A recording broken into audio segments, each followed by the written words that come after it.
One Piece, but plot armor does not exist. Like all stories, One Piece does have some moments where if plot armor did not exist, well, things would go down way differently. I mean, don't get me wrong, I love One Piece, and I find some of these instances of plot armor quite amusing, something like comic relief, you may say. However, it is true that without plot armor, well, the story would be quite different. Now, we won't get into the metaphysical things that don't make sense. For example, we won't mention Brooks, well, everything. From how we can walk without muscle, to how we can speak without lungs and a mouth, to thinking without a brain, to eating without a stomach. Let's just Well, that's leave just not those plot away armor. That's for just now. like Let's talk about worse things. literally how Like, the for character's example, made. when it comes to Zoro throwing his sword up in the air and then putting his arm below it, so confident that it would not slice off his hand. Well, what if plot armor did not exist here? You see, the Straw Hats find their way in Logtown, where Zoro at the time was looking to purchase 2 new swords. I don't think I would call finds this a plot store armor and either. I enters. think this is the a owner plot of the shop point. tried to trick Zoro into selling the Wanoichi Monji for far less than its value, but Toshigi rushed into the shop and accidentally ruined the owner's ploy. Toshigi pointed out a cursed sword named Sendai Kitetsu to Zoro. Ipponmatsu told them about Kitetsu's curse line, which interested Zoro, who then decided to buy the sword and test his luck against I really do love Zoro and like the lore behind all of his swords. That aspect is very tough to me. the sword's curse. He threw the sword up and held out his arm, but the sword circled around Zoro's arm and left him uncut. After witnessing Zoro's caliber, the owner threw Yubashiri in for free, saying that this way he passed his dream to him. But this time around, plot armor does not exist. The sword falls, and well, just like in normal situations, this has a probability of like 99% of cutting off the person's hand. So this is what happens. Zoro loses all his aura. Everyone present starts screaming. Zoro's rushed to the nearest hospital, and let's not forget Chopper had not yet joined at the time, and all the money Zoro would spend on buying new swords goes instead to his medical bills. Sanji and Nami punch Zoro on the head, telling him he's an idiot. Zoro is now left with one arm, and well, the only way to keep his three-sword style active is by using this method. Zoro's chances of being... What the... What was that? The only way to keep his three-sword Did he style just have the active third is by sword using cuffed in a...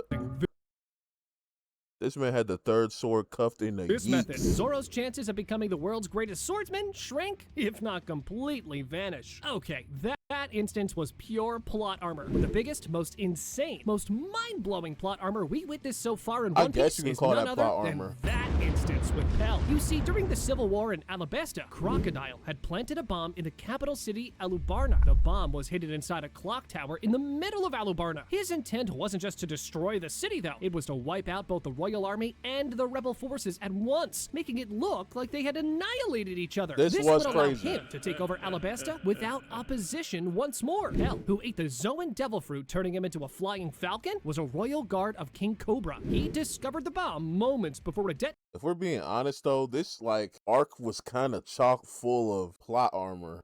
Realizing there wasn't enough time to dismantle it or evacuate the people, he transformed into his falcon form, grabbed the enormous bomb with his talons, and flew it high into the sky to This save was the kingdom. nasty, The though. bomb exploded midair, and Pell was at ground zero of the blast. Everyone believed he had sacrificed himself heroically for Alabasta. Yet later on, he's revealed as alive. Same clothes, not even tattered. Well, that might be different clothes. Let me not. You know what I'm saying? He looks like he just got out the hospital. He definitely shouldn't be walking. Definitely should not be walking. This man was literally in contact with the bomb when it blew up. The same bomb that would have leveled the entire playfield. Somehow, some way, he's walking perfectly fine with a crutch. Nah, bro. Bandaged and recovering. I need you to look like, I don't know, you Two-Face, Deadpool in the face. You got something. It's no way. Many fans consider one of the most infamous cases of plot armor in One Piece, because the bomb was said to have enough power to destroy the entire city, and Pell was right on top of it. Like, it doesn't get any worse than that when it comes to plot armor. Pell should have become dust, like not even feathers remaining. In the minimum, maybe he could have been something like a roast turkey, but coming out of it with a few scratches? Yeah, this was kind of insane. You know what's more insane though? Watching our videos and not subscribing to the channel. Come on, fix that, and while you're at it, go ahead and leave us a like. It helps us keep going. But now, back to the video. We just covered 2 points, and I'm not joking. I saved the most interesting one for last, where Luffy, well, he should have died at least 10 times so far with that in mind. But we're gonna get there soon. Let's move on to number 3. Now, what if next we speak about someone who should have drowned? Luffy dies, literally, I swear, I'm not joking when I say this. Obviously, you got the beginning arcs where Luffy seems untouchable. After them beginning arcs, this man literally dies 2 times per arc, bro. I promise you. I promise you.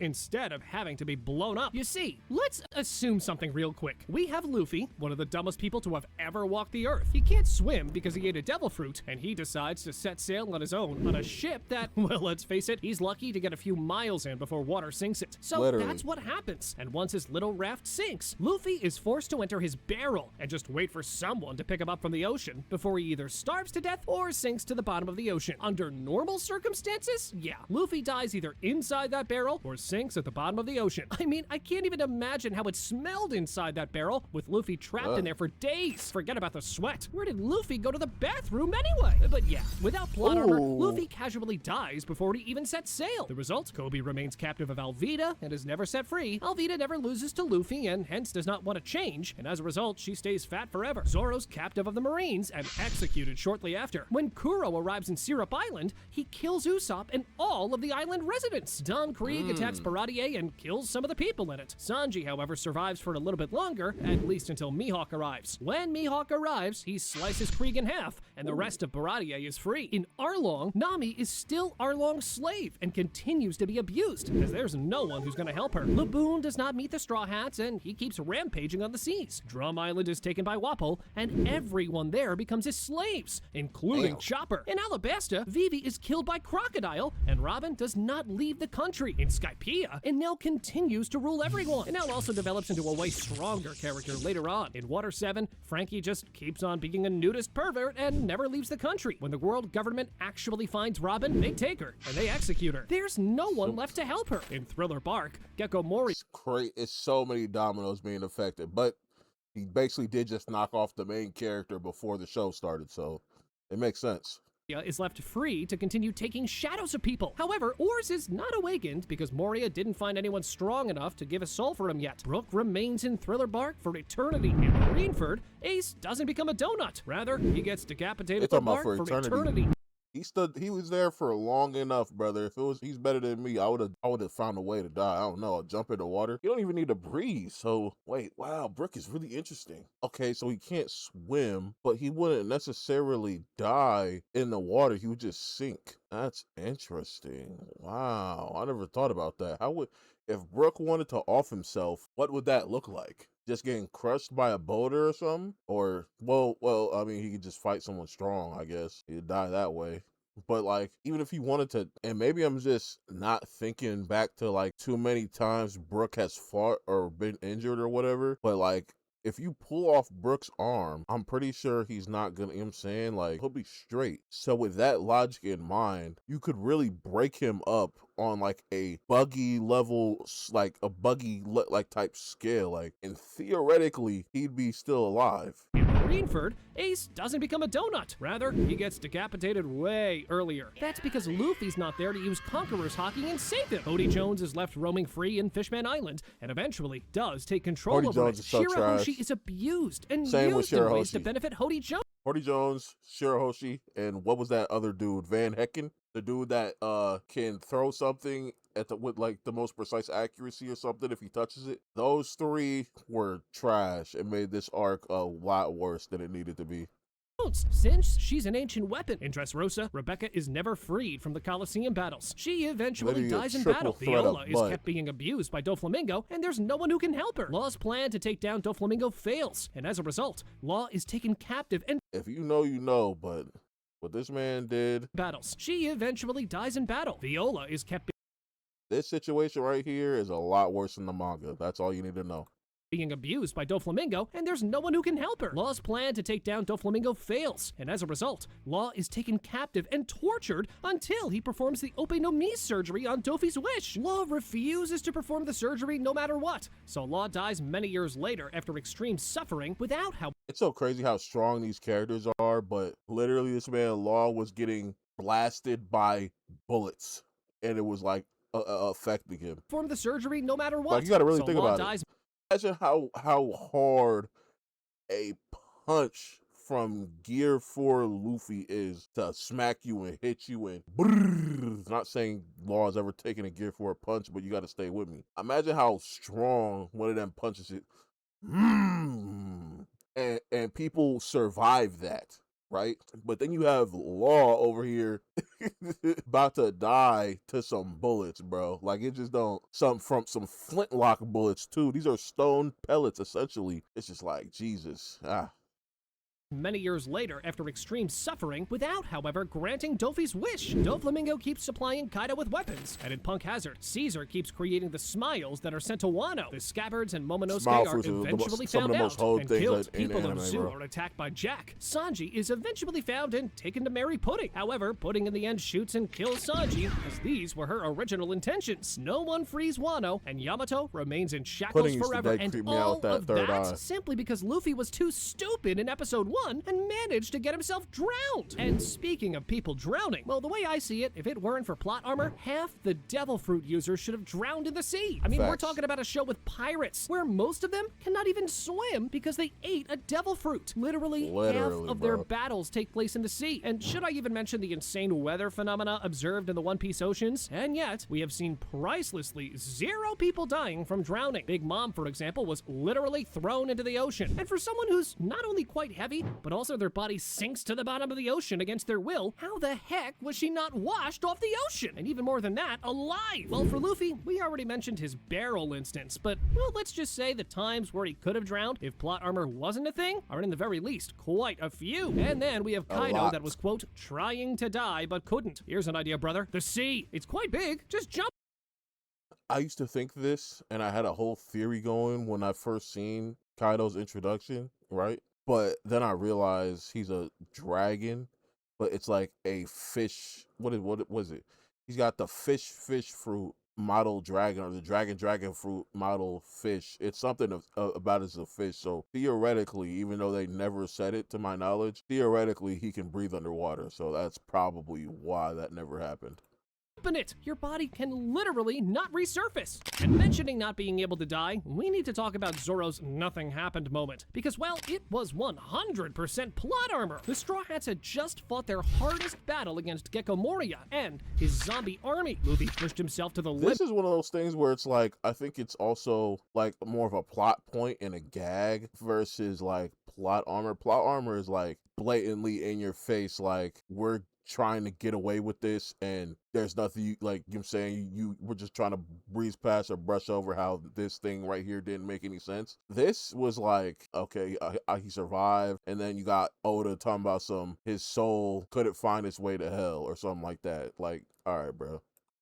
To defeat Moria, but the fight left everyone drained and barely able to move. Just when they thought it was over, another nightmare arrived. Bartholomew Kuma, one of the 7 warlords of the sea. Unlike Moria, Kuma wasn't playing games. He was under direct orders from the world government to eliminate the Straw Hats, or so we thought at the time. The crew was already battered and had no chance of fighting him head-on. Kuma, with his paw powers, could overwhelm them effortlessly. At that point, Zoro made a decision. He would sacrifice himself to protect Luffy and the rest of the crew. That's when Zoro confronted Kuma alone and struck a deal. He offered to take on all of Luffy's pain and suffering for the battle. Kuma used his devil fruit ability to transfer Luffy's pain into a massive bubble of torment, and Zoro stepped into it without hesitation. As confirmed by Oda, Zoro was already on the verge of death, and even like that, he took all of Luffy's pain that was also on the verge of death, even closer than Zoro was, as a matter of fact. Zoro, as added by Oda, actually died in that scene, but his soul got lost on the way to heaven, causing it to return right back to his body. I mean, come on. If that's not plot armor, I don't know what is. And yet the patients around the world are cleaning their retainers wrong. Here are the 3 worst ways to clean your retainer. 1. Brushing. This is really common, but can actually The biggest plot armor regarding Zoro getting lost is still yet to be talked about. I mean, think about it. For a guy who doesn't know the difference between left and right, for a guy who sees something in front of him and yet somehow manages to run in the other direction, someone who cannot run in a straight line even if his life depended on it, how is it possible that he never got lost? And I'm not talking about getting a bit lost and then found after a while. I'm talking about getting lost to the point where he literally cannot be reached. Because let's be honest, for a guy who cannot even do basic navigation, then getting lost bust eventually should have been more likely than not. Add the chaos of battle guess within you the could call entire this plot country, armor. injuries, the inability to communicate through phones or such, and potentially even the size of some countries being huge. But again, then I would just do call think this a Zoro gag. getting left behind should have been a more realistic approach. I mean, for God's sakes, when Zoro returned in Sabaody after the time skip, he accidentally slept in a ship that was about to go underwater. Thus, he had to cut the ship in half to escape. Next up, well, we've got to talk about Buggy's, well, entire life. This guy is literally plot armor in the flesh. He gets in prison, Facts. taken captive, people want to kill him right and left. He has the reputation of being in the crew of Goldie Roger. He's got a massive bounty, and even with all of these, he's probably one of the weakest characters in the new world. And not only that, he steals the spotlight from both Mihawk and Crocodile, Buggy just be getting crazy lucky. Like, you almost don't want to call it plot armor, and you just want to call it luck, because, like, it's no way he should be in the positions he finds himself in, but he always does. let's just say, are not impressed. In the end, I wouldn't even be surprised if Buggy ended up becoming the Pirate King with the plot armor. Ooh, ooh, and yo, we gotta talk about Oda and these little, bro. Bro, how Oda be like hiding characters that haven't been shown yet. It's like, if you've seen what Emu looks like, because they revealed it recently, bro, he don't look nothing like this. I don't like how I can't guess how he's gonna look based off the silhouette of how they first show him. You know what I'm saying? When they showed this figure type thing, even though it was way skinnier, at the Reverie, I don't like how that silhouette looks nothing like his actual design. But this is a tough theory I've never even thought about, because it would make perfect sense. He's literally the luckiest person in the verse. So why would he not be able to, at the end of the series, stumble his way to the throne and become king of the pirates? Or at least a false king of the pirates. There would have to be some type of twist to make him not be the actual king of the pirates, because obviously Luffy has to achieve that. But this would be tough. This would be tough. He has. The guy didn't even do anything, and yet became a Yonko. That's how big Facts. his plot armor is. Speaking of Buggy, to be fair to him, there was a moment where plot armor was against him. And when was that, you might ask? When he tried to kill Luffy in Loketown. After leaving Arlong Park, the Straw Hats stopped in Loketown, the city where Goldie Roger was born, and executed. Each crew member went off. I wouldn't say this is plot armor either. Wasn't this, or I don't know if they confirmed it yet, but wasn't this just Dragon? If this was Dragon, I can't say this is plot armor. On their own errands. Luffy wanted a new cooking pan, Zoro went to get new swords, Sanji looked for ingredients, but trouble followed. Buggy the Clown and Alvida, who had been chasing Luffy since the East Blue, tracked him down. With help from Buggy's crew, That's real they hater captured shit. Luffy and tied him up at the very execution platform where Roger had died. Buggy was determined to take revenge and execute Luffy in the same place, in front of the whole crowd. Meanwhile, Zoro and Sanji were rushing to save him, but they couldn't get there in time. As Buggy raised his sword to finish Luffy, a massive lightning bolt struck the platform, saving Luffy at the very last second. That's well, tough. this has to be a bit of plot armor, right? I mean, either Dragon was randomly there at the same time as his son and thus saved him, or even worse, lightning randomly struck and saved Luffy. Nonetheless, this was a for sure classic Dragon. example of plot armor in One Piece. And yet the moment that kinda had the most plot armor with Luffy surviving is, of course, this moment with Luffy. I mean, Luffy was just stabbed by Crocodile through the guts. It doesn't really get any worse than that. This is what I'm Even saying. Luffy feels like he's on the verge of death. And how does he come back? He eats a bit of meat. I mean, at this point, meat is just the sensu bean of Dragon Ball, but in the One Piece world instead. But He ate a bit of meat. Oh, it was Robin that saved him. My fault. I guess I was bugging. was I that don't the know. only time something like that happened? Not quite. It happened with Katakuri as well, where half of Luffy's side was blown off. But I'm not going to talk about that one, to be honest. Instead, I'm going to talk about an even worse case. Luffy surviving Magellan's poison. Luffy broke That into was Impel nasty, Down to bro. rescue his brother Ace, who was being held before his transfer to Marineford for execution. Inside the prison, he fought his way through the levels, facing beasts, guards, and even old enemies like Buggy and Mr. 3, who ended up tagging along. The warden Like, of Impel bro. Down, Magellan, finally confronted him. Now, Magellan was feared across the seas, not only for his authority, but for his terrifying venom fruit, which let him generate and control deadly poison. Now, Luffy surviving long enough for Ivankov to help him? Well, that was quite the plot armor, as it was said that even the smallest dose from Magellan's poison is enough to kill instantly anyone. Now, we did talk about Luffy magic Also, I think that also has to like play into Luffy being like the sun god and like a prophet essentially.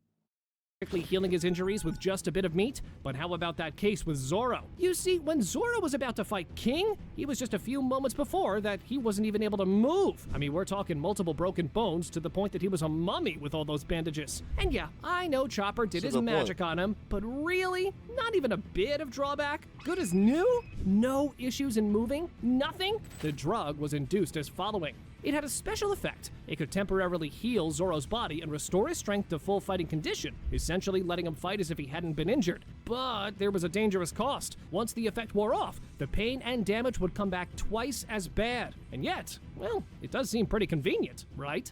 Next, I'd like us to head back a bit. What's twice as bad as pain that literally stops your entire body from moving? That would just be death. That would just be death. All the way to Marineford. Remember what a beast Whitebeard was in this arc? I mean, he was moving like a demon. He meant business. And what was the issue with that? Well, two things. Remember how Whitebeard literally split the entire island in half? Like, you could literally see the ground splitting in half apart? And yet, with attacks of that scale, nobody dies? Don't you think this was a bit anticlimactic? And even more than that, Whitebeard punching Akainu with a Quake-infused, also probably Hockey-infused punch that should have absolutely destroyed him. Well, Akainu just resurfaced like nothing had happened. And I mean, that just mean the quake ain't as strong as you think. No cap. People be saying, "Oh, Whitebeard can destroy the world," off of like a statement or whatever, bro. He can't destroy the world. He can't. He cannot. Now, Prime Whitebeard maybe could affect the world on a larger scale. Destroy, I don't think so. But affect in some way, like make it shake or something, possibly.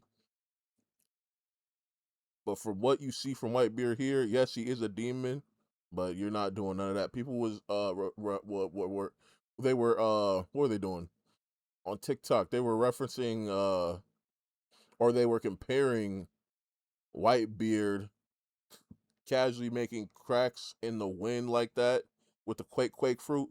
They were comparing that to Naruto making cracks in the literal universe that the Ototsukis could see. You feel what I'm saying? It's not them is not the same. I'm sorry, them is not the same. should we mention Crocodile surviving Whitebeard's attacks too? When a few arcs before that, he was defeated by Luffy, who at the same time was nothing more than a rookie. To be honest, Marineford was one of my favorite arcs in One Piece, but if we really analyze it truthfully, well, in that case, there are quite a lot of plot armor instances like that. But now, for the final point, I saved the most exciting one for last. You see, Luffy is without a doubt not the smartest. I think we all know that. But what if I told you that Luffy should have died at least 5 to 10 times so far? Exactly because he's that dumb. I mean, let's recall a bit some of the things he's done. He took his entire crew and jumped from Zunesha, and I'm talking about 5,000 meter high creature. Not only that, he took all of his crew with him as well. How did they survive? Luffy had previously violated an octopus by putting him in his pants. Yeah, this had to be sexual harassment, but anyway, that octopus worked as a parachute, and with this, the Straw Hats were saved. But again, was this the only case? Not quite. He ate a poisonous fish without even cooking it first, and just by pure luck, Reiju was there and decided to help him. Oh, and did we mention how he cannot swim and yet jumped in water on his own multiple times and had to be rescued because of it? I mean, there was that one time where Chopper fell in the water, and since Chopper is a devil fruit user and can't swim, Luffy decided to jump in and save him since he also cannot swim. Brilliant. Oh, and that's heart and dedication. It's stupidity, but it's heart and dedication. You know what I'm saying? That's really your man's, though. Should also mention the time where he threw this lit dynamite on his crewmates and blew them up. Luckily, they survived, but yeah, the point remains. Luffy and his crew should have died multiple times so far, all because of Luffy's stupidity. But luckily for us, plot armor exists, and thus, we can keep enjoying One Piece for years more. Click on this video next, where I'm explaining, as well as ranking, all 18 major What the strongest families? Oh, they spoiled me. I didn't know these two were related. Okay.